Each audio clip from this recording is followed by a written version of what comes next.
तर विद्यार्थी मित्रांनो, आपण आज पोलीस स्टेशन रेणापूर या ठिकाणी भेट देण्यासाठी आलेलो आहोत। रेझिंग डे 2 जानेवारी पासून पुढे 7 दिवस हा सप्ताह साजरा केला जातो। आता आपण आज पोलीस स्टेशनची माहिती घेणार आहोत। तर ही जी बेल आपल्याला दिसते, ही बेल कशासाठी माहिती आहे? जशी आपली वर्गामध्ये हाजरी होते त्या पद्धतीनं या ठिकाणी पोलीस कर्मचारी किती उपस्थित आहेत किती नाहीत याबद्दलची हाजरी घेण्यासाठी ती बेल वाजल्यानंतर सर्वजण एकत्र येतात आणि ती हाजरी होत असते। ओके, जय हिंद। ही आहे पीओ रूम ठाणे अंमलदार।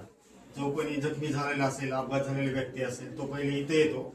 इथे येऊन आपली काय तक्रार आहे, कोणी मारलं, कुठे मारलं, किती वाजता मारलं, ही अशी तक्रार देतो। आपण ती लिहून घेतो किंवा टाईप करतो। त्यानंतर आपण गुन्हा दाखल करतो। त्या मॅडम गुन्हा दाखल करतात। हे सीसीटीव्हीनेस रूम आहे, कॅबिन, त्यामध्ये हे करतात काम। ही वायरलेसची रूम आहे। इथे सर्व आपल्याला जिल्ह्याची माहिती होते, कुठं काय घडते, कुठं काय होते, सगळ्या गोष्टी, संदेश वगैरे काय यायचे ते याच्यावर येतात। मग आपण काय करतो, ते लिहून घेऊन मग आपण संबंधित अंमलदार यांना देतो ते संदेश वगैरे। आणि कसल्याही जर काही घडलं ते याच्यावर माहिती येते सर्व जिल्ह्याची। टेक्निक हॉलदारची रूम आहे। इथे जे काही क्राईम झालेले आहेत, जे कोणते हत्यार वापरलेले आहेत, लाठी असेल, चाकू असेल, तलवार असेल, पेट्रोल असेल, मानसरी वापरलेले आहे, तो ह्यांच्याकडे जमा होतो। हे कोर्टामध्ये जाऊन सबमिट करतात। आणि टोटल म्हणजे पीए बिल वगैरे, पगारीचे बिल हे हानी करतात। मुद्देमाल कक्ष आहे, जे लाठी वगैरे आहे, पूर्ण मुद्देमाल इथं जमा होतो। इथून मग कोर्टामध्ये आपण सबमिट करतो। ही गोपनीय शाखा, इथे पासपोर्ट असेल, आपला पासपोर्ट असेल, कॅरेक्टर सर्टिफिकेट असेल, गोपनीय माहिती म्हणजे तालुक्यामध्ये कोणी हे करणार आहे, दंगा करणार आहे, अशी गोपनीय माहिती काढणारा हा माणूस असतो, त्याला गोपनीय शाखा म्हणतात। हे आहे शस्त्रागार। इथं रायफली, SLR रायफल, गॅस गन, जो मॉप पांगवण्यासाठी गॅस गन वापरतो ना, अश्रू रायफल इथं ठेवले जाते। आणखीन लाठ्या, ग्रेनाईट बॉम्ब असतो ना, तो इथं ठेवला जातो। राऊंड आपले रायफल मधले ते इथं ठेवले जातात। पोलीस कोठडी, गर्दी करू नका।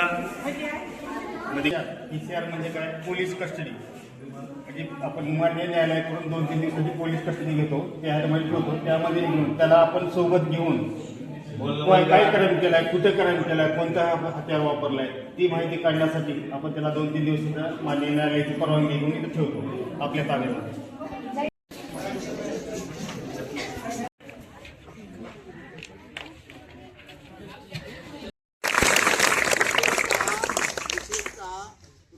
वैशिष्ट्य असं की त्यांनी राष्ट्रीय पातळीवरती शूटिंग मध्ये त्यांना मेडल मिळालेले आहे आणि त्याच्यामुळे त्यांचं आपण स्वागत करा। नंतर इथं एक अधिकारी,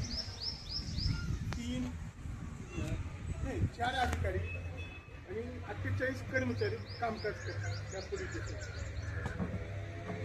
म्हणजे इथं पोलीस स्टेशनचे मेन प्रभारी अधिकारी म्हणजे पोलीस निरीक्षक या दर्जाचा अधिकारी असतो। त्याच्यानंतर API, त्याच्यानंतर 2 PSI। प्रभारी अधिकारी म्हणजे पोलीस निरीक्षक आरे साहेब, घेरे साहेब आहे, त्याच्यानंतर पाटील साहेब आहे, API गायकवाड। त्यांच्या हाताखाली आम्ही 48 कर्मचारी कामकाज करतो। पोलीस स्टेशनची रचना कशी असती? सुरुवातीला PSO असतो, जो फिर्यादी येतो। फिर्यादी काय करतो, PSO पाशी तक्रार देतो। कोणतीही काय बी तक्रार असेल ती PSO तक्रार पहिले, ती तक्रार काढल्यानंतर आपले प्रभारी अधिकाऱ्याकडे जातो। प्रभारी अधिकारी काय करते की कुणाकडे द्यायचं, काय नाही, कोणता तपास कसा द्यायचा ते वरिष्ठ अधिकारी ठरवले जातात। समजलं का बाळांना तुम्हाला? आता आमच्याकडे 5 टेबल असतात। नंबर 1 PSO, नंबर 2 मारनिशी, नंबर 3 क्राईम, नंबर 4 शस्त्रघात, नंबर 5 पोलीस कोठडीचं हे असतं। ठीक, एवढं कामकाज पोलीस स्टेशनचं कामकाज असतं। इथंपर्यंत समजलं का? आमच्या इथं जवळजवळ 74 गावाचं देखरेख आम्ही केली जाते। इथं पण समजलं का? त्या 74 गावामध्ये एका दोन बीटचा अधिकारी, एक दर्जाचा वरिष्ठ अधिकारी आहे. म्हणजे 4 अधिकारी, त्याच्या हाताखाली 4 बीट अंमलदार असतात. ते बीट अंमलदार पीएसओ पैसे तक्रार दिली जाते, पीएसओ तक्रार देऊन आम्हाला पूर्ण कामकाज केले जाते.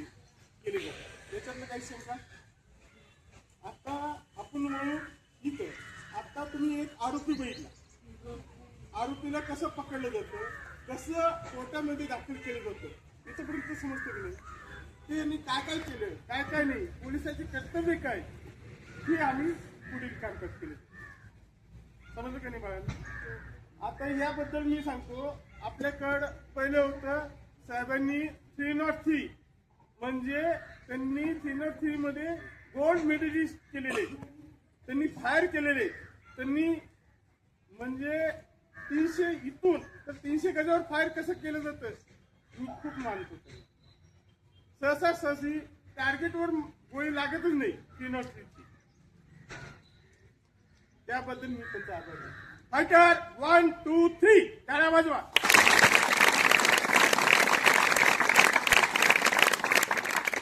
त्याच्यात मॉडिफिकेशन झालेलं आहे. 7.62 mm SLR rifle. SLR rifle ही इथून 300 गजावर फायर केला जातो. समजा इथून 300 गज म्हणजे किती? आता इथून समजा ती भिंत आहे, त्या भिंतीवरून काय करायचं, इथून फायर करायचं आणि ते फार दिसतं का तुम्हाला इकडे? हा, ती आहे आपलं टार्गेट. एवढ्या गजावरून फायर केलं जातं. ही काय आहे? मॅगझिन. त्या मॅगझिन मध्ये जवळजवळ 20 राऊंड भरले जातात. 7.62 mm म्हणजे याच्यामध्ये 20 राऊंड भरले जातात आणि 20 राऊंड ही फायर केले जातात. याच्यामध्ये काही शंका? ठीक आहे. याच्यामध्ये 20 राऊंड येतात, 20 राऊंड फायर केले जातात. एक गोळी एक दुश्मन. पण गोळीचं एवढं काळजीपूर्वक काळजी करावी लागते की एकदा जीव गेला की परत येत नाही. समजलं का? आता समजा मी जे खाली मॅगझिन आहे हे बघा, हे काय सेफ्टी कॅच आहे. सेफ्टी कॅचला पाठीमागे ढकललं की काय झाली? लोड झाली. काय झाली? लोड नाही झाली अजून. आता लोड होऊन आता काय होती? आता काय होती? एक मिनिट. ही काय झाली? काय झाली? जर मोठा आवाज. आता कसं वाटतं? काय झाली? लोड झाली. लोड झाल्यानंतर आता काय होते? आता दुश्मन दिसून आले.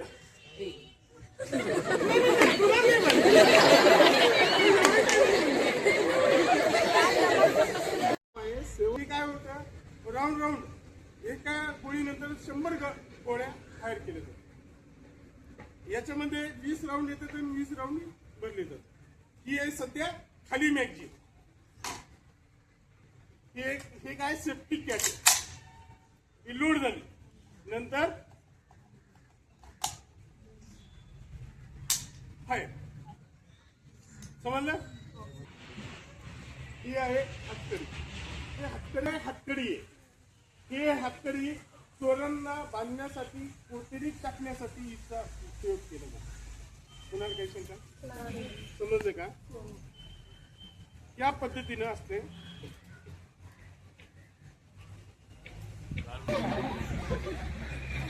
हे इथं लावलं जातं. डायरेक्ट तुमच्या समोर घेऊन गेलेले. बघितलं? पोलीस बनायचं का चोर बनायचंय?